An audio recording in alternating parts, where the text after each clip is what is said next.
अब आपको बताते हैं कि साइकिक रीडर क्या होता है, किसको कहते हैं और जैसे कि ख़वातीन के ऊपर काला जादू, जिन जिन्नात का अमल होता है, कैसे होता है? और साइकिक रीडर कैसे उसको देखता है, कैसे पहचानता है कि आया वाक़ई इन ख़वातीन को जिन्नात हैं कि नहीं हैं?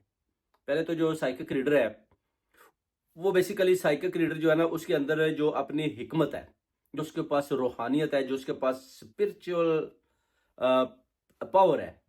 इनर विज़डम यानी जिसके तहत यानी आप कह सकते हैं कि तहत वो सामने वाले को देखता है, परखता है, उसकी बॉडी लैंग्वेज चेक करता है, फिर बताता है कि इस ख़वातीन इनके ऊपर काला जादू है या जिन-जन्नात का असर है। इस तरह की चीज़ें जो है ना, वो अपना साइकिक रीडर जो है ना, वो अ, डिफ़ाइन करता है, देखता है। उस पर अगर आप देखते हैं कि इसको